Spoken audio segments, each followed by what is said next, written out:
we go. Welcome to the call. Good to have you all here. This is Brian, of course, with Fearless, and I'm out here in Alabama today. And I'm in an Airbnb here in Alabama, and it's beautiful. I don't know if any of you have been on my Instagram. My personal Instagram is Brian Bajan. It's just my name. I've been posting some pictures from here, and I'm in a little city called Guntersville. And Guntersville is a little town on the lake. The lake is beautiful. You can see the whole lake through this huge window right here. But right now, of course, it's dark, so you can't see anything. They got bald eagles out there, actually, and it's just absolutely amazing space to be. Now, the reason I'm out here, well, first off, let's talk about, today we're going to be talking about how you kill your interactions, and it has a lot to do with the last video I did. And I also want to get maybe a little bit into freedom from outcome, which was the video before that. So if you haven't checked the last two videos I put out, my Sunday videos, definitely check those out.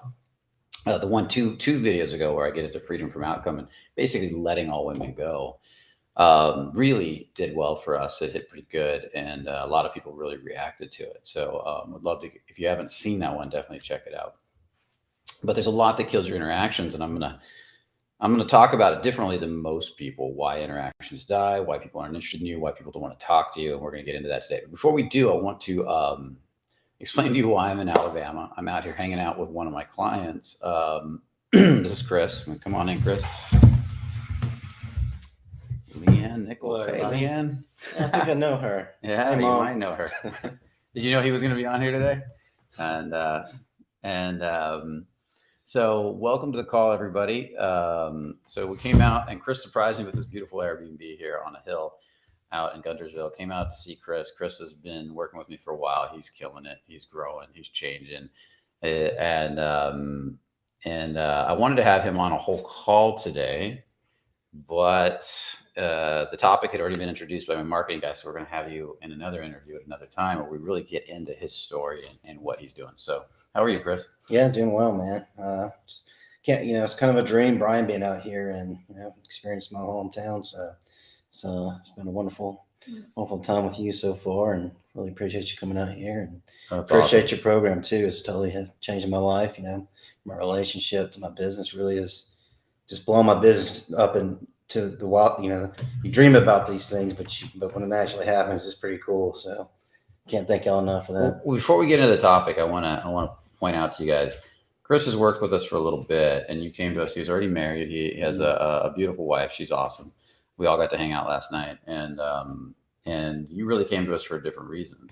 Yeah, that's right. So better connection skills with your wife. Do you want to say? I'll let you say. Yeah, just improving my relationship with my wife. Being better connected to her, and improving that, which has improved tremendously. So thankful for that. I really do feel deep down that it's really saved our relationship. So nice. Can't thank y'all, the whole team. Well, you guys you're an awesome couple, and I love hearing that. Some of my favorite stuff has been relationships. I've gotten messages in the past from wives that have said their marriages have been saved, their relationships have been saved, and that's huge for me. Yeah. And then also watching you blow up your business, consult for another business that we can't talk about, and watching that thing just go through the roof. Yeah, man. It's like woke up the next day and I had that goal set, and it was like 30x where that goal. I was like, I gotta be dreaming, but I was pitching myself and I wasn't waking up. So it's like this fearless stuff.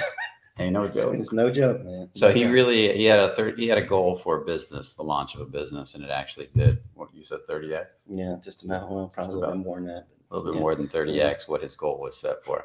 And I remember making him raise the goal because I thought his number was too low. I remember having that discussion. That's right. And I felt a lot of tension. Even I was like, man, that's high, but okay. But what I saw in him was a lot of cap energy. We talked about it. A lot of applying the principles. Not too much of himself, but the whole team. I saw him working to make sure the team got along and keeping the energies flowing, really working with the natural laws. And I had a feeling he was going to do well with that, and he's going to continue to do well with that as he does that. Chris listens, he applies, he puts the principles into action. So, yeah, I mean, seeing it affect the whole team, the whole organization, it's spread out, and this actually work, and having like vulnerability meetings with the team, and then having some resentments, and them coming together and being able to make that resolve by applying the principles I learned with you. Just amazing to see how they all came together and were able to move forward from that. And they even brought our whole organization closer together because they were able to overcome that adversity, that resentments that they had for each other for a little bit. and to know the power of vulnerability, like you teach. Yeah, the Super power of powerful. vulnerability is huge. And when you see, and the biggest thing that you're seeing, that I'm seeing in you, is whenever the law of transmutation, the challenge, the tension rises, the problem rises, something comes up that's a big deal. It still says Sam Pond on the screen. Can you remove that, Landon? And whenever that comes up, um, it's let me see. Yeah, whenever that comes up, you actually, instead of freaking out, in the past, a lot of people run away from the tension, run away from the anger, run away from the drama, run away from the trauma.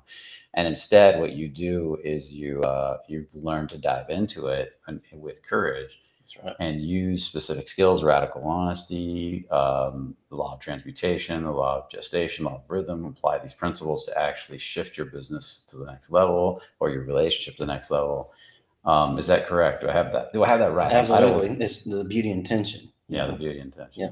Yeah. Yeah, maybe that'll be a book title. I don't know. Hey, I like it. Yeah. I got a kite, right? Yeah. Exactly.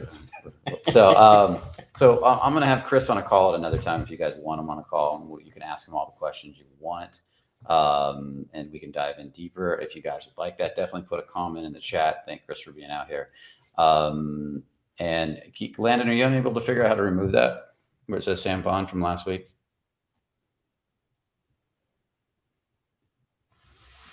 Just write it in the chat if you can't figure it out, guys. It says Sam Pond there. That's from last week. I think my team doesn't know how to. It's simple to remove. I just can't remember how to do it myself, and I think we need to figure that stuff out. It's a different system, a system that he's not used to. So Landon's new. So just bear with it. Imagine that says Brian, and if you want to send Sam an email, feel free. But anyways, let's dive in a little deeper. I want to thank you, Chris. By the way, we got this weekend, we got the art of fearless seduction, which is really about dating in flow state. And it's really at a deeper level about flow state. It's about how to get into flow state, whether it's at work, whether it's on a date, whether it's in a conversation, and how to stay in flow state, to stop thinking and stop analyzing. And that's what I talked about in my last YouTube video, was this whole idea of being in flow state and how powerful it is. And I just want to ask you, Chris, how often do you use that? Do you hit flow state at work? Do you hit flow state when you're doing the things you do? Oh, absolutely, all the time. I mean, that's what I'm doing every day. I'm always feeling like feeling good about what I'm doing. Blockchain, it turns me on, lightens me. I feel alive. I feel it's where I'm supposed to be. We talk about surrender and the universe, God showing you things. I've seen that show up with me. The breadcrumbs that show up, you talk about. So. Yeah, absolutely. The breadcrumbs are huge. So what we'll do is we'll dive into a deeper conversation with him about this. But what I would like you to do, what I'd like you guys to do is think about this workshop we got coming up, this seminar we got coming up this weekend. It's the Art of Fearless Seduction Gathering, and definitely check it out. We'll have Landon put a link in the chat. Check it out. Chris basically showed up to some of those types of events in the past, and his life has blown up because of it. And so I just wanted you guys to meet a client, and we'll go from there. Yeah. Every workshop, man, I'll say this too, was just another step into where I am today. I've been doing this stuff for two and a half years. So, everything had an impact. Even the first event that I did in Miami, when I got back home, my parents were like, "Wow, you have changed. Your face looks lighter." Like my grandmother could hear me talk now. She's like, "Used to I couldn't hear the words you're speaking out your mouth." So, he talks about the 1%, and I'm thankful for taking every one of the events that I've done so far, because it's led me to where I'm at today. So that's exactly it. You grow 1% at a time. You don't grow all at once, and then but it compounds really fast, and your whole life changes. Absolutely. And you look back and you wonder who you ever were, and you wonder how come. It's so easy once you see it done. Once you've gone through it and you look back, you're like, I made this really hard. It didn't have to be hard. And that's what we're good at, is getting you guys into a flow state and getting you moving forward. His mom is writing in there. I love it. Hey, Leanne, I wish you could all see here. I'm gonna pop this up on the screen. This is from Chris's mom. She's awesome. She made me dinner last night. Her and her husband made me dinner last night. We had a great time talking all night long, and it's real. The people out here are super nice, super caring, and a lot of Southern hospitality. So I truly appreciate it. And she wrote here, you guys can all see it on the screen. I wish you all could see the before and after of Chris speaking. His confidence has exploded, and that is beautiful. Awesome. Thank you, Mom. Appreciate the compliment. Well, thanks, Thanks, buddy. man. We're gonna, and then we'll get you on. We'll do an interview with you about deeper stuff at another time. Okay. Sounds Since good. since this topic was already created, guys, I know you guys are expecting the topic, so I'm going to dive back into it. All right. Okay. Thank Awesome, you. man. Thank you. And by the way, guys, this house is amazing. Definitely go onto my Instagram, Brian Bajan or Brian Begin on my Instagram, and you'll see some of the shots I took of it today, and then there'll be some more coming up later, and going from there. She wrote, "I love you, son." I love it. Okay. And perfect. Okay. So let's dive into the topic at hand, guys. And hold on really quick.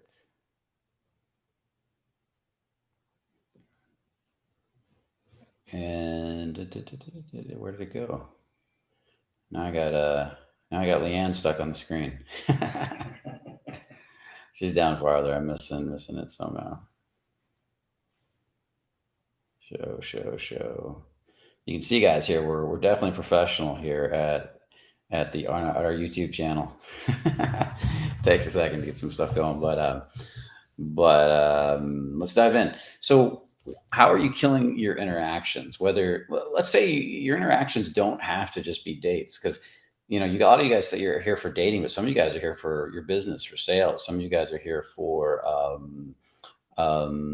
it could be just a relationship like Chris with your wife.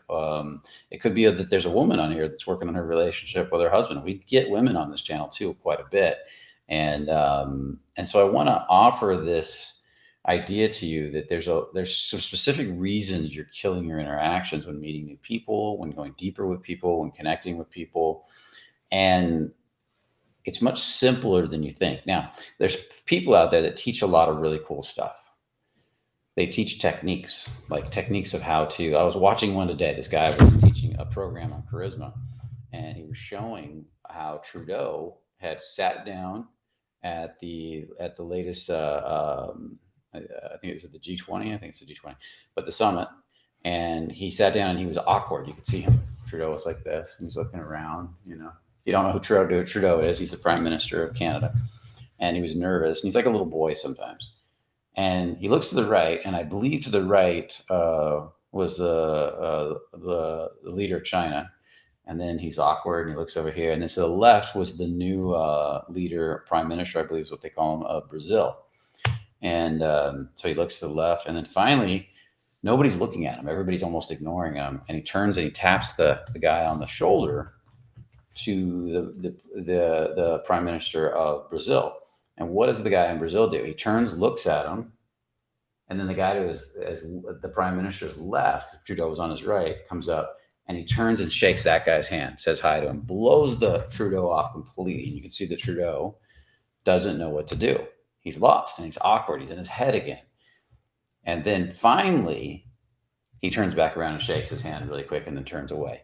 So this was showing him a lack of respect. What he was doing was he saw Trudeau as low on the totem pole. And so he turns to the people that are higher on the totem pole and shakes his hand last, gives him a nice sort of handshake, and then turns away and ignores him again. And so the guy said, what should you do about this? And the guy was kind of right in a lot of ways. He said, in the video, he said, he should have sat there and really really took his hand and gave him, and not backed away, not ran away, and really made his presence known. He was kind of talking about that. I don't remember the specifics, but it was basically what you should physically do. And that's what he was getting into. And this is what I see a lot of people get into. They get into what you should physically do. And there's nothing wrong with that. But what it starts with is what you physically feel inside. And if you can learn to control what you feel inside, your presence will change. The way they feel when they're around you will change. And then the techniques, because if I do a technique to somebody and I say all the right words and do everything right, but I do it from my head, it still will not work. I don't care how good the technique is. If I'm in my head, nervous and reactive, we talk a lot about being reactive versus proactive on here. my sub communication's off, my micro expressions are off, my energy's all raised up here and I have no bodily awareness down here, then the technique, no matter how good it is not going to work. And I used to see this a lot. I used to see guys go learn, let's say, a conversational skill. Maybe it's a story that's so good. Everybody's like, that story's amazing. And then they go tell it and nobody's interested. Why is nobody interested when that story was so solid? Because the person telling it isn't in their body. They're not in flow. They're not present. They're not relaxed. They're not opening their heart. They're not grounded. They're not feeling their stomach. They're not feeling their legs. They're not owning their space. And they go up to their head. And so that's the first thing I would have him fix, because when I watch Trudeau go to sit down, he's in his head. He's like, okay, what do I do? What do I do? And you can see him look, his gaze is going out here looking for somebody outside himself to save him. What should I do? Well, how can I look cool? And he's hunting. And I see you guys do this a lot when you go to meet a woman for a date. Like you go into a bar or someplace and you immediately go in and you're like hunting, and the girls can feel it immediately. So even if you are bold, confident, outgoing, physically, because you're not in your body, emotionally present, feeling and relaxed, you're tense and pushing with that sense of faking that sense of confidence, it still won't have an impact. It won't cause the women to respond to you. So here at Fearless, we start with embodiment, then we teach the techniques. We want to make sure you have this level of embodiment.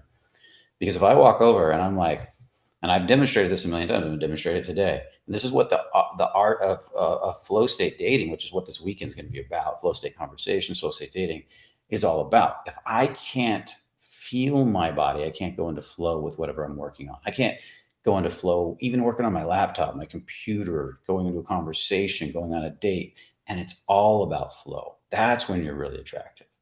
I'll be in my head, I'll be nervous. So if I'm here thinking and I start going up here and I'm worried about what's happening out here, I'm worried about what Chris thinks, I'm worried about what, if I'm Trudeau, I'm worried about what all the other world leaders think, and I'm sitting there, hi, hey, how you doing? And there's a reactive nervous energy. Hey, how you doing? It doesn't matter what I say at that point. We got to get that under control. We got to get that fixed. And you got to learn to relax down into your body and be more confident and calm. Then your words will have an effect. Then you take a really good technique, like one of these these people that teach techniques teach, and that technique will work like magic. It's not that the technique is bad. I don't mind the technique if you're in your body, if you're feeling, if you're relating to your body. And so that's where it comes from. So the first thing I want to talk about when killing an interaction is being in your body. Now let's give an example of this. Listening is one of the most underrated yet powerful skills that can cause you to have powerful interactions. And if I'm really grounded in my body and I'm really listening, what am I doing? I want you all to think about this for a minute. What am I doing? And here's where I see people get it wrong a lot. They want so bad to be a good listener, they are a bad listener. And a bad listener is very repelling. So let's say I ask a question. So, and this is me going into my head, right? So, where are you from? See, hear the energy, hear the voice tone go up, and I'm up here, and I'm like, and you can feel my energy rising. That's because I'm so nervous, and I don't want to feel the emotions down here, which is where my presence is, and my body is, my emotional body, my ability to relate and feel somebody else. This is my vehicle for communication.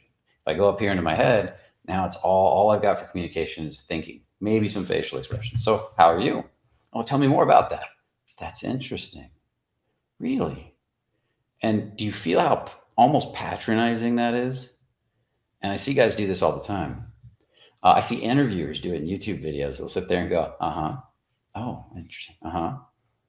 No, okay, And they're wanting so bad to let the other person know they're listening. They're actually interrupting and being almost rude to the other person.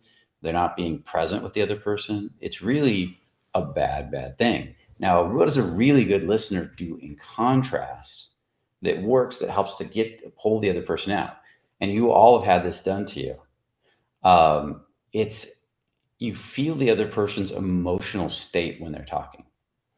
So if somebody says to me, is telling me a story, and I'm really paying attention, I'm letting that story in to my body, and I'm feeling it with my heart. I'm feeling it in my stomach. I'm feeling how my body is physically reacting to the story and responding from that. If you let the emotions of the other person in and the feelings of the other person in, you'll pick up when they're sad, when they're excited, when they're turned on, when they're angry.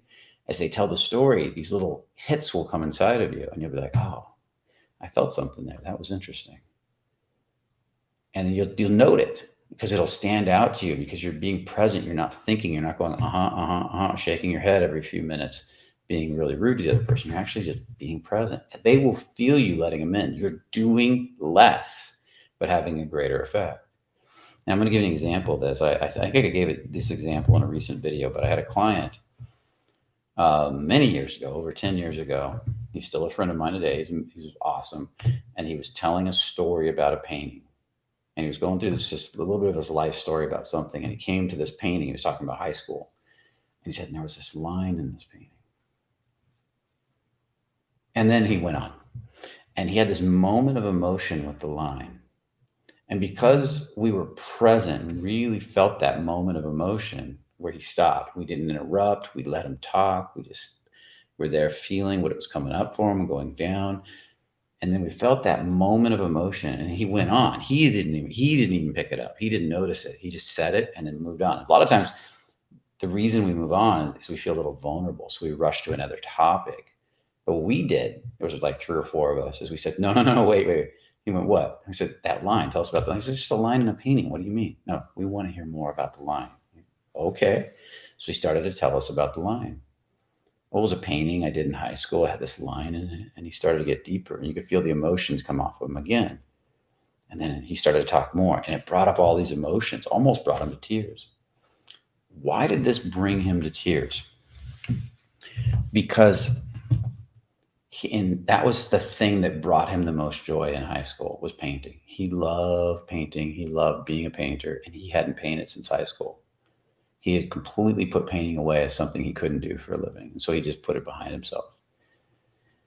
And at that point, I encouraged him to become a painter again, to go out there and learn and start to explore that line and colors and shades and everything he loves to do with painting. Boy, did he start to paint again. He started painting constantly. It became his meditation. It became his addiction. And now he has his own gallery in Miami. And he's painting all these paintings of Cuban immigrants and artists, and just doing this absolutely amazing work today. All because we actually listened and took time to hear what mattered to him emotionally, and then respond to it by feeling it in our bodies, and then not worrying about what he thought of us when we stopped him and interrupted him. That's the freedom from outcome part that's in my 2 videos ago that I did on YouTube. It said, wait, stop. Let's go back to that. We interrupted him because of something important, because we heard something in him that mattered. And we weren't afraid to tell him to stop this and come over here because we could feel that emotion on him. So this is what people miss. They miss all this because they're not embodied. So they're looking for something analytically. And the more you look for something analytically to comment on, to talk about, like, I'm going to look for commonalities. And you start thinking about commonalities. I'm going to look for whatever it is. It doesn't work. It doesn't have the power and the effect, because even if you do pick up on it, it's still analytical. Like if I pick up, go, no, I think you said something about that line. I want to hear more about that line. It's almost off. It feels like I don't want to tell you about the line. The line is very vulnerable, and you're not being vulnerable with me. So I know I'm not going there. And that's why the guys in their heads go nowhere with women, even when they do everything right. They say the right vulnerable thing, but they say it from their head, so there's actually no vulnerability. They ask the right questions, but the questions don't matter. Okay, so once you get some level of feeling, learning to understand how to feel things with your heart and respond from emotion, then there's a couple other things that go into play. You got to learn to feel, number one. So just a little bit of feeling goes a long ways. Number two, you've got to be free from outcome. Okay. And freedom from outcome is huge. So Freedom from Outcome is a video I did, Let All Women Go. I did it about 2 weeks ago, a week ago. Landon, if you can post that in the feed, that would be awesome. Post that video. And then, and Freedom from Outcome is all about not worrying about what the other person thinks of you. In this case, we're talking about women because we're talking about dating, not worrying about what they think of you. Learning to be happy with or without them, learning to be happy whether they like you or don't like you, learning to be happy whether they're mad at you or not mad at you, learning to really let that go and saying, if I really care about this person, I have to let them go. It's getting rid of the attachment to the person, not the person themselves. The moment I'm no longer attached, this is the second thing. So the first thing's feeling, and the second thing is this: the moment I'm no longer attached to the other person, the more honest I'm going to be with them, the more real I'm going to be with them, the more I can relax into my emotions and not worry about what they think of me. So I can respond to them with real, the more I can interrupt and say no, the more I can set a boundary, which makes you sexier, more powerful. The more you can disagree with somebody when you authentically disagree with them without getting mad or trying to change their mind either, without saying you have to agree with me. And again, the sexier it makes you. The more I'm free from outcome, the more I can interrupt my buddy and go, wait, stop. We're going back. I want to hear about that line. And he said, what line? No, we're going to dive into that line. Let's talk about it because there's something there for you. And I can say it with my own vulnerability, feeling, and emotion. So those two things become essential in going deep with really good communication.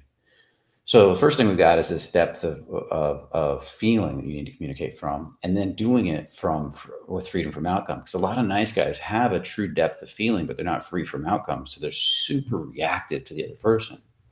And so this brings me to the third thing. The third thing is the ability to also break that rapport at will, which is an indicator of freedom from outcome. Why is it so important? It sounds so weird to say break the rapport. One hand, you say be in feeling with the other person. The other hand, you're saying be unattached. And the third thing is if you're truly unattached, you can break rapport at will and then come right back and reconnect at will. And why is this so important? Because nice guys have a tendency to not be able to break rapport, so they lean in too much with their energy. They're needy with their energy. So when let's say they open their heart, but they lean in and they're like, okay, oh yeah, I'm there for you. Tell me more about that. Okay. And they burn themselves out trying to be everything to the other person, trying to be their caretaker, especially with the women. They're trying to, what do you need? Let me get that for you. And the women love it because here they got this guy they can listen and he's caring, but he's not sexually attractive. So he can just be my friend. He'll listen to me all day. He'll take care of me. He'll buy me drinks. And all he wants is to be my friend. Great. Why don't I? That's perfect. And so that ability to break rapport, like I can connect to you. I can connect deep. I can say no to you. And you know what? This conversation's not working. You're taking advantage of me. Boom. I move the energy over here and I don't talk to you anymore. Or I come back and I talk to you. Or I'm like, hey, hey, Chris, what's up? And I just completely ignore you guys, right? And I talk to Chris and I make a connection to Chris. Or then I come back and connect, hey, what's up? How you doing? What the nice guy does is he goes, hey, Chris, how you doing? And he's completely leaning this way. So how you guys doing? How you doing, Chris? And there's this sense that the women know that the nice guys really, their energy never leaves them, even when they're talking to somebody else. But if you get a really confident man, confident woman, doesn't matter, when they move their energy, if I move my energy to Chris, I'm going to talk to Chris. Yeah, I can still talk to you guys, but my energy is not leaning into you guys. It's like I'm connecting to Chris and being with Chris right now. And then I can come back and talk to you guys again.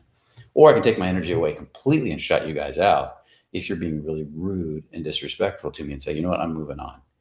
And that makes you so much more powerful. It's felt on you. So those three things make you very attractive as a core person. You need to be able to say no to people. You need to be able to set boundaries. You need to be able to look at somebody and stay low in your body, not pop up, stay and say no. And that makes you attractive in conversation. You need to be able to listen connected and then say, no, I disagree with you, but stay connected. You need to be able to say, you know what, you're a pain in the butt, but stay connected with your heart open so they can feel you, right? You need to be able to take the connection away and then kind of play and then come right back and say, but I'm still here. I didn't fully take it away. I kind of felt a little bit this way, but that's because I was enjoying it, right? Or take it away completely. And this demonstrates your ability to be free from outcomes. This demonstrates your ability to communicate with feeling, to listen with feeling. Now, if I go up into my head, again, just so you guys understand it, and I'm up here and I'm like, hey, how you doing? And then I go to talk to Chris from my head. Hey, Chris, how you doing? And I'm, that little uptone in my voice. And so what's your day like? Is your day good? And then I come back, hey guys, how's your day going? Your day good? Do you feel the difference in my communication when I do that? Now feel this. I'm talking to you guys. Hey, what's up? How you doing? Oh, interesting. And then I look at Chris. Hold on one sec. Hey, Chris, what's up, man? How's your day going? Good, good, good. He's quiet today. I can see it. What's up, man? Anyways, Chris, I'm going to come back over here and talk to you guys now. And then I learn to listen and say, tell me more about that. And so, Chris, what do we do today? Tell me about it. Went deep into the cathedral cavern and saw some beautiful cathedral caverns. Yeah, you haven't been there since how old? 7 or 8, I believe. 7 or 8. Long time. Yeah. And what did you think of them? Because as a 7-year-old, when you go see something like that, it has a certain impact. But I noticed today it really kind of impacted you. Yeah, brought back a little some memories. Yeah. What did you think when we got really deep in there, where all the minerals were coming from the ceiling and creating the stalactites and stalagmites? Stalactites, stalagmites. Yeah. Up and down. Yeah, what did you think of that? Yeah, it was beautiful. It was something else. Yeah. Do you remember? Oh yeah, let's keep thinking. Do you remember how the crystals would form? Yeah, right. Yeah. Little swirls, kind of like an ice cream cone. There you go. I want to go to Dairy Queen. There you go. Nice. I think Brian ate only meat, so that wouldn't work out. Actually, my favorite was that salamander.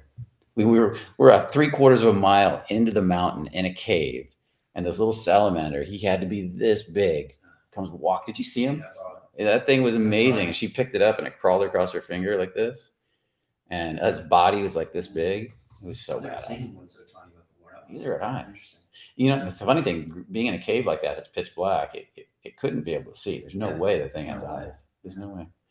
And apparently those get eaten by the bats in the cave too. So we kept seeing some bats on the wall and stuff like that. So this is an example of being able to flow and play. And did you notice a difference as I kept talking? You kept digging a little bit. Yeah, it kind of started a little hot and all that shape, and then we settled down together and started to go into more of a creative flow. Yeah, and then your voice dropped. You dropped.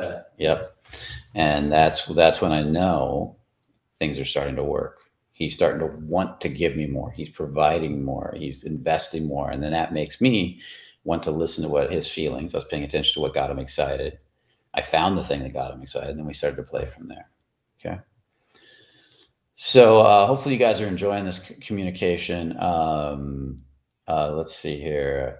I want to dive into some of your questions, but I want you guys to check out those last 2 videos I did definitely after this is over.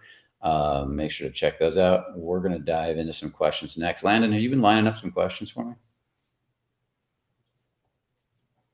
If you got one, pop it on the screen. Otherwise, I'll give you a few seconds. Otherwise, I'm going to pop it on.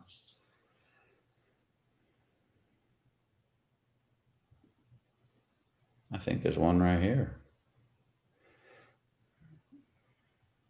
I'll just pop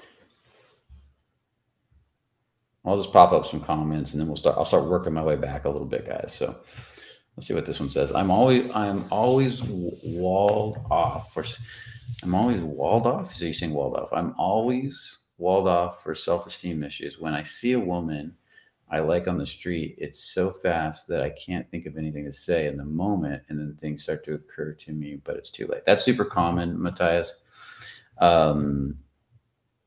That typically happens because you're in your head and you're not relaxed enough, and that's fine. There's nothing wrong with being in your head. I know I demoed that.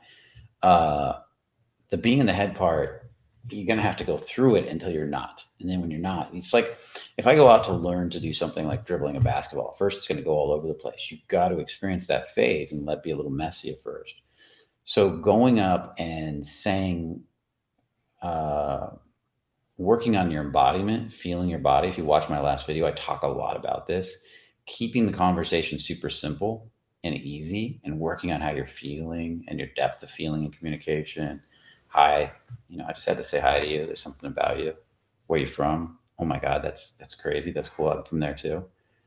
Um, is fine if you're in feeling. If you're in your head, it doesn't work, right? A lot of guys think they have to come up with super creative stuff to say. And in my last video, which you posted the last video on here, the one that came out Sunday, in that video, I talk about a client who was trying to be the exact same thing, creative. He could really connect though. He could open and connect and pull women in. And I tell the whole story of that.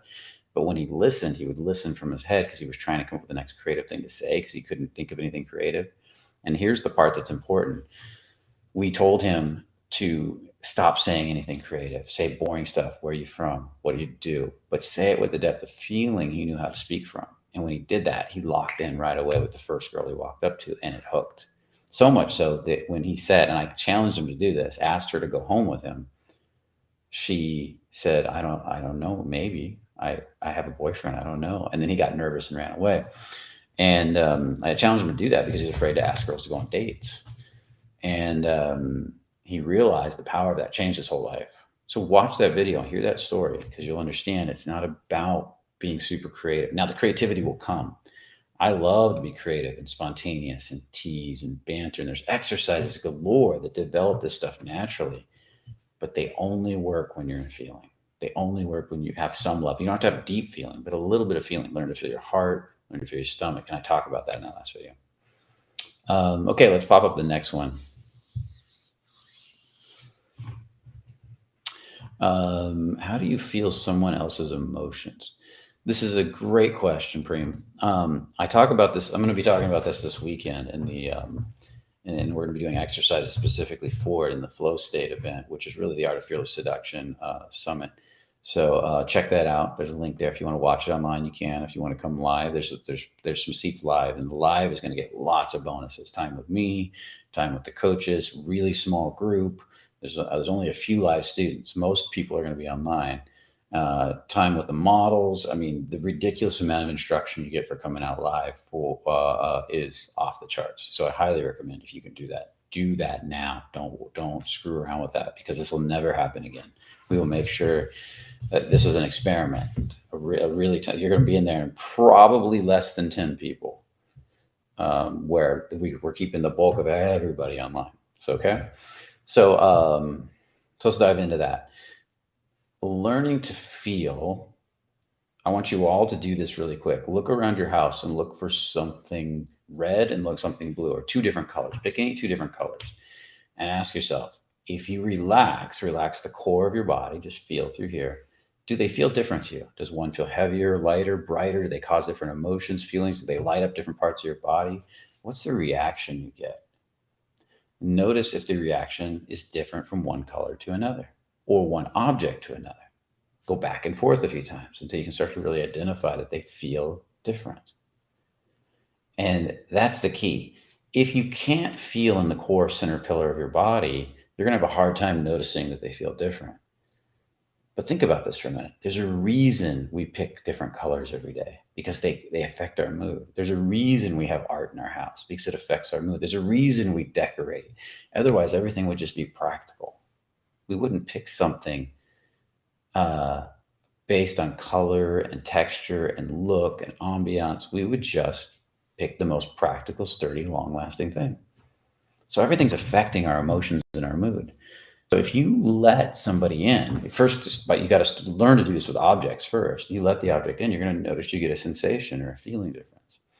If I look around the room, immediately I look at these binoculars right here. They're green. I'm going to grab them really quick because this place is cool. So when I came in here the other day, there's a big lake out here, right? And there were some huge birds flying. And it was absolutely beautiful. There's all these decks, there's a hammock, and it's off a lake out here. And I didn't notice it at first, but there's these binoculars, and I pulled them out today, and they were so much fun to look out there at the birds, look at the lake, look at the people fishing on the lake. So they're little dots, but then you pull the binoculars out, and there they are. And here's the green binoculars. So when I see these binoculars, my heart blasts open. I can feel it. It lights me up. And up here, I feel a lot lighter.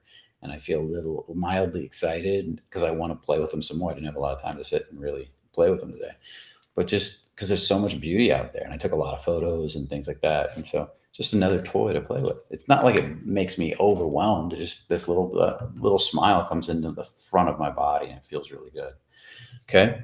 If I look at the red in Chris's sweatshirt, which you all saw in the beginning of the video, red always lights me up, makes me feel good. For somebody else, it might make them feel angry. But for me, that's another thing. It lights me up in a different way, more up in the throat, whereas the binoculars is more in the heart. Okay. So when you guys look around, what's the difference you notice? Could be something close and far away. We start with that. Then the next thing we do is we learn to do that with people. So now I'll be talking to Chris and he's saying something to me and it's more complex because his emotions are changing, they're flowing. He's a human being. He's not an inanimate object. I'm noticing how they make me feel as I receive him. I notice if he is, oh, wow, I felt some sadness. Is that my sadness? Is Chris's sadness when you're first learning this? Oh, I felt some anger. Oh, and you start to pay attention to that. And that's where the conversation, it ebbs and flows like a wave. Each emotion is its own wave and you ride the waves. And you might tell a story from the time you felt, wow, why are you sad? What's going on? And then it talks about it. You might have a story that relates to that time. But it all starts with learning to feel objects. We call those the heart walks, learning to feel, and then the vulnerability walks from there.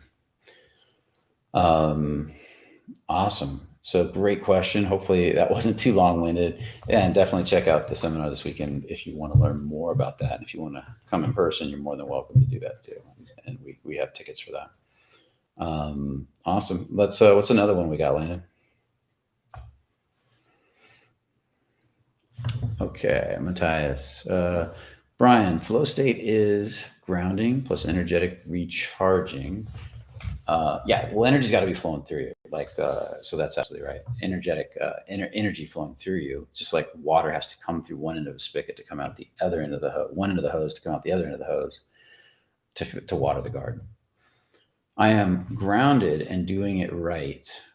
If I am grounded doing it right, I'm going to feel my heart and breath and feel the energy recharge. Yeah, you're going to be getting a flow of energy through you.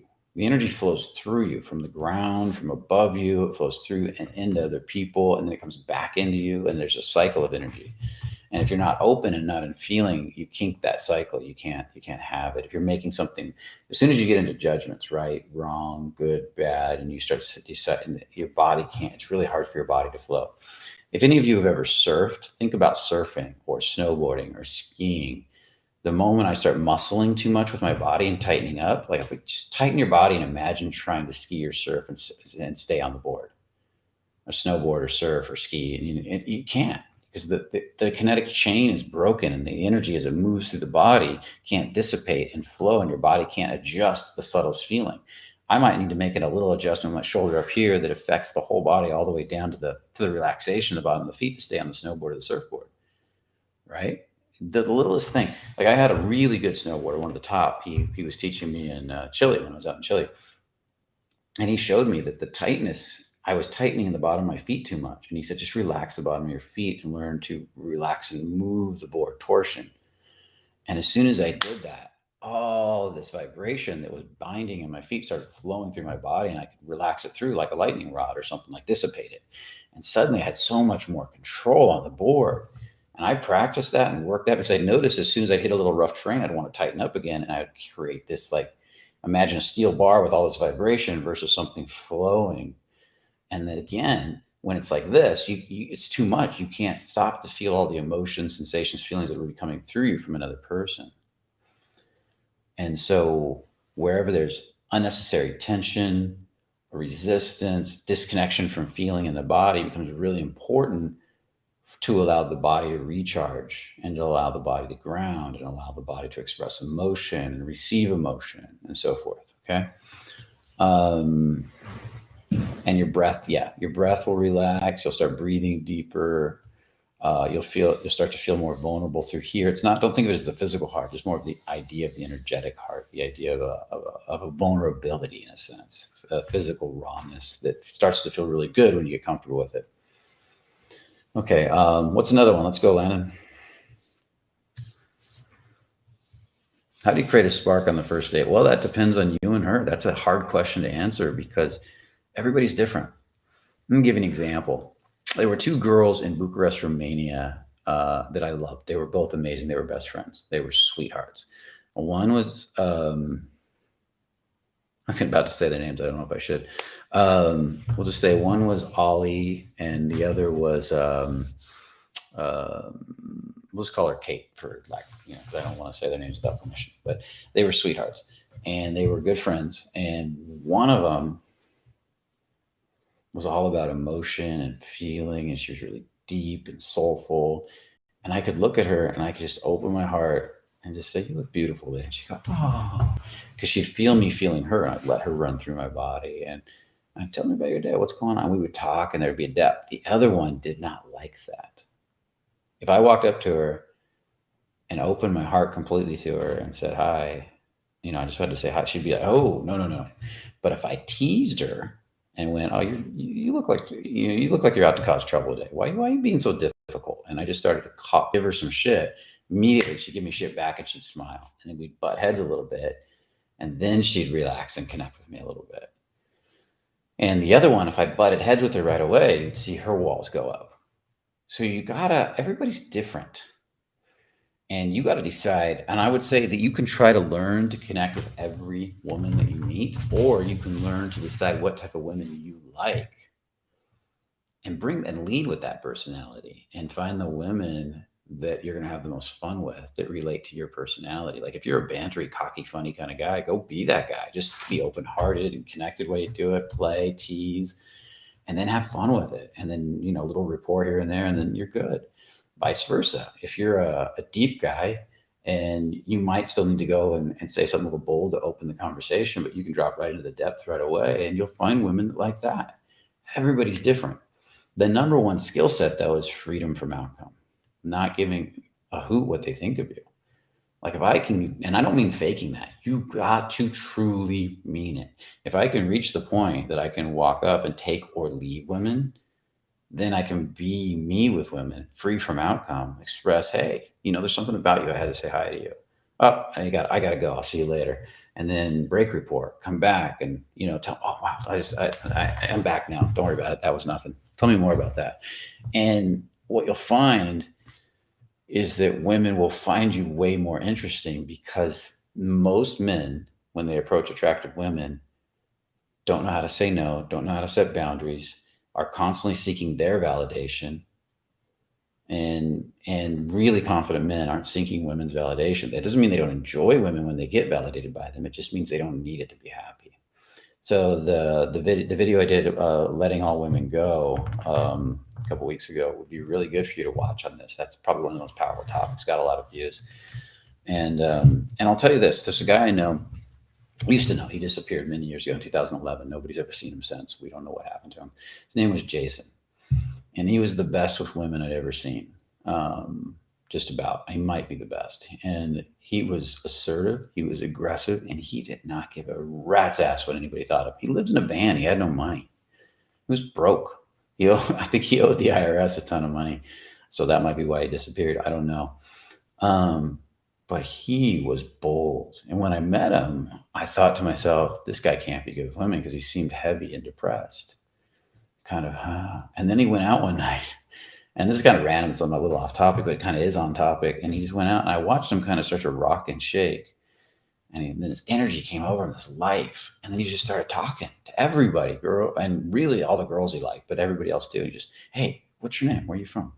And he'd be really bold. "I saw the way you were looking at me." She'd be like, "What do you mean?" He goes, "Oh, don't lie to me.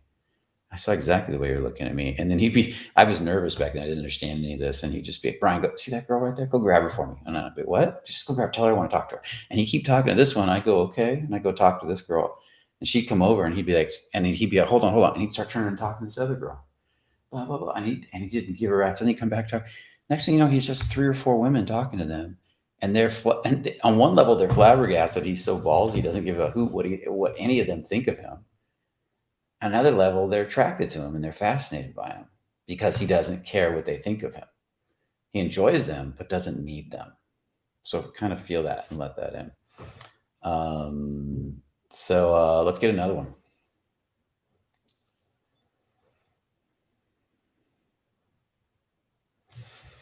Got any advice on getting over a breakup and moving on? Well, yes. And again, my advice will change depending on the person, where they're at, who they are. I mean, if you were with somebody for years and it was really deep, you might need to do some healing. If it's just a quick relationship and you're just being codependent, you might need to get out there right away and show your subconscious mind this doesn't bother you, and step right into some tension.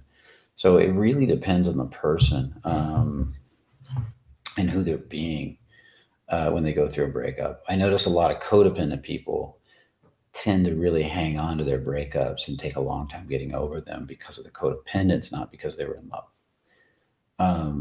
My worst breakup was with a girl, when I was super insecure. And I thought I was mad. She was the first girl that ever liked me back that I really liked. And I thought she was amazing. And we had an amazing time together. But it was only very short lived, only a month or two, a couple months. And it hurt more than any relationship I've ever had in my life. It ripped me apart. And it took me over a year to get over that breakup because it ripped me up. But that was all self esteem. Looking back, I should have got over it right away. But I was a wreck inside because I really needed that validation I was just talking about from the last question. Without her validation, I felt like nothing. I really felt abandoned and garbage. And it was all about abandonment. So read the book No More Mr. Nice Guy if you think you have any nice guy syndrome at all, any codependency nice guy syndrome. It's a great book by Dr. Robert Glover, a good friend of mine. I read that book about the time right before and after I met this girl, and I realized how bad I was to the nice guy and codependent and all the pain I went through. And I didn't know Glover at the time. I've actually gone out and made friends with him since. And that book literally changed my life, and it's changed so many clients' lives. And then read the book Way of the Superior Man, and then also practice, if you can, letting go. And that actually might be, I would actually say before Way of the Superior Man, I'd say No More Mr. Nice Guy and the book Letting Go by David Hawkins, or check out our Revealing Process program to help you release all the emotions and the pain and meditate it out of your body and that type of stuff. Okay. Awesome. What else do we got?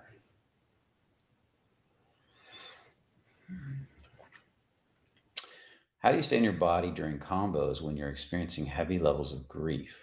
Going through a breakup, the breakup's the theme, I guess, and I'm struggling to stay present with others. Well, you might need to process that breakup, buddy.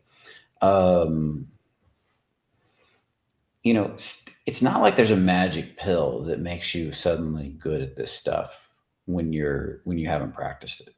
What I mean by this is, if I want to become the best basketball player in my high school team, college, pro, I have to practice. I have to get a lot of muscle memory, right? Muscle memory doesn't just show up the day I show you a technique. If you're not practicing staying in your body, grounded under lower levels of tension and a little bit more, and you're raising the bar every day. Like, I practice my stuff a lot, all different things to become better at this stuff. Then when the time really matters, somebody breaks up with you, it becomes much harder to do because you don't have the muscle memory. So getting the muscle memory, learning to feel your feet, relax them, learning to feel your legs, learning to feel your stomach, learning to flow, keep your heart open, is all trainable muscle memory type stuff, just like it is on a surfboard, a snowboard, on the basketball court. Learning to relax your body, flow, feel the other team members, be aware of what's going on around you. It's all a skill set that you develop with time, and you get this almost like instinct that starts to kick up at the highest levels. And so I would say, if you're going through a breakup, there's no better time to practice than now. But the more you practice, the easier it'll be with breakups in this future, because you'll be able to handle that higher level of stress and tension. But if you wait till you're in a lot of pain to practice, well, now I would say get over the breakup. Get the book Letting Go by David Hawkins, get our Revealing Process, and learn to meditate, and learn to still your mind and still your body, and learn to start feeling your body more. Start learning to feel your feet as you meditate. Go through the whole body. Power of Now is a great book too. Learn to feel your feet, learn to feel your ankles, meditate on each part of the body that keeps you rooted to the ground. Learn to feel the ground beneath you. Explore it with your bare feet as you meditate, and build that connection.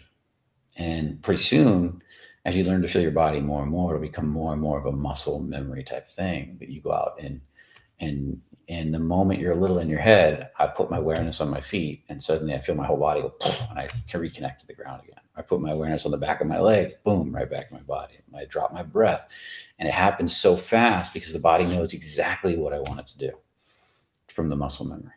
Okay. Let's get another one, Lenny. Let's go for it.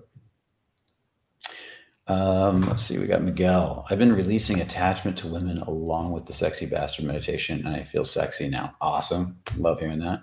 What's crazy is that I feel sexy for me. And it's, yes, that's exactly right. And it's a sexiness that I now want to share. Yes, versus take. You're not trying to get sexiness from the women, you're giving away your sexiness. Is that okay? No, that's exactly how it should be.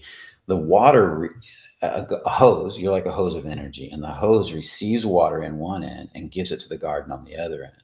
It's not trying to get from the garden, it's giving to the garden. But then what do you get in return? You get the flowers, you get the vegetables, you get the fruit, whatever you're growing in that garden grows eventually, and then you can go collect it because you watered it. And you were patient, and you were not looking, you weren't saying, I gotta have my garden today. I gotta have, no, it'll come when it comes. I just do my thing. And that's exactly it. And then in that giving, there is an eventual return, and you accept the return the way it is. Okay. So it sounds like you're doing fantastic, Miguel. Keep it up. And don't, sounds like you were almost feeling guilty about feeling so good. Let that go too. Okay. And give to the world, give the world your sexiness. I mean, think about how beautiful that is for a woman. Like a man coming up and feeling sexy, feeling solid, feeling manly, and then just wanting to be sexy for her rather than getting her to validate him. And then she wants to validate him because he doesn't need her to validate him. That's the beautiful part. Okay. Okay, let's hop in. Give me another one, Lynn. Would it help to consult a hypnotherapist in conjunction with your teaching? Does meditation and feeling your emotions body is related to hypno? Well, I am a hypnomaster hypnotherapist, but I don't really practice it anymore. I do more revealing and releasing and trainings like that now. You'll hear all my releases. They're akin to hypnosis, but they're different because they're about releasing rather than installing a new program. And that's what I love now. That's what I think works, and I think it works better. So if you really want to go to a hypnotherapist and you're curious, go for it. But personally, I think all the releasing and the releases and all that in my opinion, in the long run, is a much more powerful process. Now, working with another individual for the sake of working with another individual that's very present, hypnotherapist, anybody that's just present and grounded and being in their presence, can be a very powerful experience.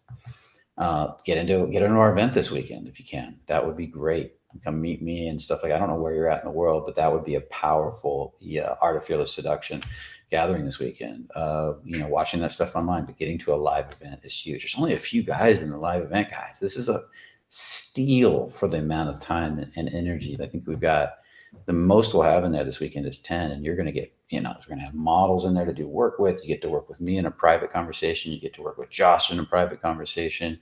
Anthony will be there. You get to, like I said, the model work. It's just so much you get to do off camera that and then you get all the camera work and the copies of it too. And to me, that's ridiculous. But then there's also an online version for those of you who can't make it. So yeah, we got a video of the heart walk up, guys, for any of you that want to check out the heart walk. So next one, what do we got? It's 6:03, so we're going an hour. Okay. How important is interacting with women for men? Does it improve our overall quality of life? Well, I think by nature humans are social creatures, so yes, I think it does improve our overall quality of life. Being with other people, other men, other women, it's all essential for the human animal because we are social creatures by nature. And especially as you get healthier, you'll draw healthier people into your life that really want to build a tribe. I think the healthiest thing you can do is build a tribe of like-minded people. Does this mean that men need women to be happy? No. I don't think women necessarily need men to be happy either. Because if you release enough and you become conscious enough, you can learn to be a renunciate and be happy. But that's a lot of work. That's a lot harder than just learning to, that's wanting to go really deep into the work. So, but it's possible. But in reality, even people who do that type of work still interact with other people. They still have interactions. They still out there caring for other people, stuff like that. So yeah. So let that in. What else we got? Okay, Jonas. How to let go of needing a container to support you to grow? Oh, I see what you're saying. Okay, does it just come down to taking full responsibility and also feeling contained by your own ability to ground? I always seek for containment. I don't think there's anything wrong with you getting a container. Why, like some of the best, most successful people in the world were always in masterminds. Like, think about Napoleon Hill and the mastermind principle, how powerful. Think about all these millionaires that get together and discuss their businesses, and billionaires and people that like-minded people have been getting together forever to really help each other to grow. Now, if you're not taking action and you feel like you have, like, I'm a lazy bastard and I won't do anything without somebody telling me what to do, that can be worked on. That's might be what you're talking about. But definitely don't get rid of containers. Containers are great. Um, so I would say, you might try a set a goal, short, easy goals that you can accomplish in a week, 2 weeks, and start. The more you get under your belt success wise and you make a list, create a success journal of successes. Like, I'm going to set a goal in the next 5 days to do this. I'm going to set a goal in the next week after that to do this. I'm going to set a goal this week. I'm going to set really easy 3 goals that I'm going to do all 3 in a week. I'm going to set, and you keep writing them all down as you hit them and how good it felt to hit each one. You build that history of success. When your subconscious mind gets this history of all these easy successes, starts building them up, then you start raising the bar a little bit at a time and a little bit at a time and a little bit at a time, till pretty soon you're nailing bigger and bigger shit, because your subconscious mind wants to create more of what you focus on. So you got to focus on hitting these goals and having success, something you can do, something that's a little bit fun, and just do one after another after another. If you keep setting goals that are outside your comfort zone and not hitting them, then you're building a pattern of failure, and then you got to be pushed all the time to go get up and do the next round. So it's really simple. Success journal, simple goals, and build them up, build them up, build them up. Pick a goal that's accomplishable in a short period of time. You, like, on a scale of 1 to 10, I know I can accomplish this. This is an 8, 9, 10, and that's has some fun to it. That turns you on. That you kind of like a little bit. You got a little heart energy. You got a little turn on, and go for it. Get it. It could be very simple stuff. 10 push-ups a day for the next week because I'm lazy and I don't want to work out. Oh, or maybe it's 10 push-ups, 50 push-ups, 50 sit-ups, whatever it is, and you do it. Okay. And then, but constantly, then celebrate each success. You got to celebrate each success. See it as done every day. See the goal is done until it's done, and then celebrate. Okay. Okay. What else do we got? Let's do a couple more.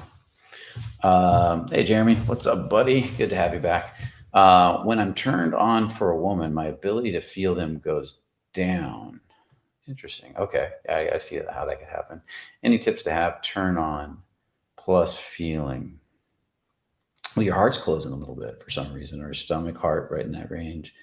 And you're probably channeling the energy down into the turn on and bypassing right here. That would be my guess. So I would sit down, and because you obviously have a lot of access to your turn on, you've exercised it a lot, from your past practices. So, and I don't know if you got women you can work with. I would assume you do, being that it's you, Jeremy. I would sit down in front of women and open your turn on, and then go back to the heart, go back to the turn on, go back to the heart, contrast training, stomach too, go between them, and then see if you can start putting them together and balance the energetic flow straight down and get the feedback from the women. But you got to make sure it's women that aren't going to sit there and try to fix you all day, not analytical women, but women that'll actually just give you feedback. That would be one. Another one is I would just do it on my own. I would go sit somewhere where there's attractive women. I'd feel my turn on, and then I'd open my heart to them. And then I would see if I could turn off my turn on and put all the energy in my heart, and then roll it down to the stomach, back to the turn on. And then I'd try to balance them again. And just the literal practice and the intention of it is going to start to create that reality. And I think you understand what I'm talking about. So that's why I'm going right there. Some people wouldn't. But that ability, if you can do one or the other, then it's a matter of going back and forth and then doing them together, and then doing them together till the muscle memory starts to build. And then I practice going and talking to them after that. And so that would be the first thing. That's how I do it. How I do it is I just practice it. I literally sit in coffee shops, places, and I practice, and then I go have conversations, and then I journal what I felt, and I learn from it, and I keep setting that intention, and I keep practicing opening those areas. It doesn't take long, Jeremy. It happens fast. It happens really fast, actually, especially since you can feel so much, and I know you can. So that's why I know you can do this. I know you'll nail it fast. Okay, let's take two more, and we'll call it a night, guys. It's been awesome so far. Does being broke hatred make you less attractive, and how does one heal? I don't understand the question. Aziz, does being broke hatred make you what is broke hatred? Are you saying broke, or is it being are you being I'll just say, does being broke make you less attractive? No. But most guys associate money with their confidence, so yes, but that's an association. I known my business partner. He lived in a van. He used to get women all the time. Lived in a van behind a restaurant. This guy, I told you I was the best women I ever met. Lived in a van, had no money. Owed the IRS a bunch of money. He was great with women. I can't tell you how many guys I've met that don't have any money that women would even want to take care of. So no, no, I don't buy that. It doesn't. Now, money makes it easier in a lot of ways. Travel, go places, go out and meet them. You don't have to stress over paying your bills. You can take them out on nicer dates if you want to. You don't have to. But in general, there are guys that are amazing women that have no money at all. How does one heal from what? So let's see. Aziz, did you write anything else about this? Brokenhearted. Oh, okay. Completely answered the wrong question. Okay, let me re-answer it. So brokenhearted, no and yes. If a guy is brokenhearted and pulled back and his energy's closed, yes, she's not going to trust him. He's still hooked on his ex-girlfriend. I don't know. But if a guy's brokenhearted but open and feeling and raw and real and not looking, saying it and feeling like he can handle it, like, yeah, I can handle it. It sucks. That can be very attractive. So this sense I'm brokenhearted, but I can handle it. I'm a man. This is a part of life. That can be very attractive. I'm brokenhearted. Please fix me. Oh, poor me. Unattractive. Oh, leave me your validation. Okay. And you heal by feeling your heart, keeping it raw, keeping it open, welcoming and releasing, using something like letting go or releasing or something like that. That's how you heal. You got to do it a little bit each day until it's done. So you go through all the stages. Look up the stages of loss, online. You'll be going through those stages of loss as you heal. Okay, give me one more. Brian, on the letting go, revealing, and release technique, when I see the negative emotion, do I have to hold it until it goes away? No. Or can I just breathe it out, undo it with my breathing? Breathing can be a great way to do it. There's no one right way. There's a lot of ways to do it. But don't keep holding it until it goes away, because you'll probably look. You can let go of just a tiny bit at a time, as long as what you want is the experience of a release. So I might go in, and if I can release 1/1,000,000th of a percent, so let's go ridiculous, 1/1,000,000th of a percent of it. Oh, I felt that speck go. It feels a hair lighter. That's a release. Acknowledge it. Take a moment and enjoy the release of that speck, and then do it again. Do it again. Eventually, you're going to make Swiss cheese out of it, and you're going to break it. If you can let it go completely and then move all the way up to the top of cap by thinking about something else and just enjoying that for 2 or 3 minutes, then come back to it and look at it again, and then start releasing again, and then go back up to the top and then come back, that can be powerful too. There's many ways to do this. There's no one right way. The key, though, is not to get hyper focused on making it go away. The want for it to go away, I'm determined to get rid of this, is actually going to lock it in place more. So it's the ability to look at it, look away, look at it, look away, look at it, let a tiny bit go, tiny bit go, tiny bit go, then look away, and then look at it, and then go to the cap, and enjoy cap for a while, and encourage yourself, and then come back and say, oh, I'll work on this, let it go. And then every time you do that, you're awakening the neural pathways that give it power. And then eventually it dies out. Okay. Awesome, guys. It was great having you on this conversation. Hopefully you guys enjoyed it. Definitely check out the Art of Fearless Seduction. It's going on this weekend. We got plenty of open seats, because we really didn't open it to a big crowd. We kept it very private, so I can do a lot of personal work with people, with the models, answer your personal questions, have the coaches answer your questions. go to lunch with you, that type of stuff. The coaches are going to be going to lunch with you. And so if you really want that personal attention, like you're almost in a private workshop, not quite, do it. Do it now. Get on there, click on the link, get started right away, because I don't think we'll ever do this again this way. We're going to do something different. We usually try to bring, 100 people in the room or something like that. In this case, you're going to be in there in less than 10.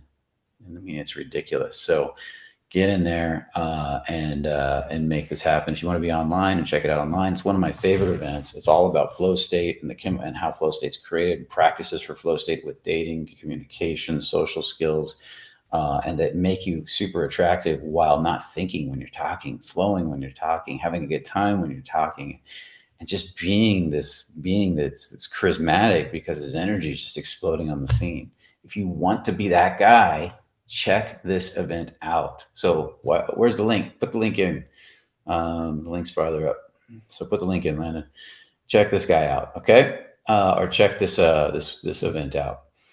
And so with that said, there's still no link. Get the link in there. I'm sitting here doing Landon. There we go. So everybody click on that link right now. Check it out. Either do it live, get on online. I'm super excited to teach. I'll be flying home on Thursday to get ready for this for you guys. Otherwise, I could stay here for a few more days because this place is amazing out here in Alabama. And check out my Instagram. It's Brian Bajan or Brian Begin. That's my Instagram. Get on there if you want to see some of my personal stories, not the fearless stories. I don't really post a lot of dating stuff. I just post my personal stuff on there, but you'll see where I'm hanging out, different things I'm doing. Sometimes I put teachings on there. I just do random stuff on there. I'm not trying to use it for marketing or anything. I might down the road. Check that out. And I hope to be seeing you all this weekend. And I would love to help you all get the level of changes that this guy over here, Chris, has gotten, because he's killing it, and have all of you have an amazing life. So with that said, I hope you guys had a great call, and I'll see you on the next one. So remember, only the confident really live. And by the way, what would you do if you were fearless right now? Would you join? Would you go? To ask yourself that question. If not, then this is not for you. If it's not the thing you want. But if it is, don't hesitate. Okay, guys, take care.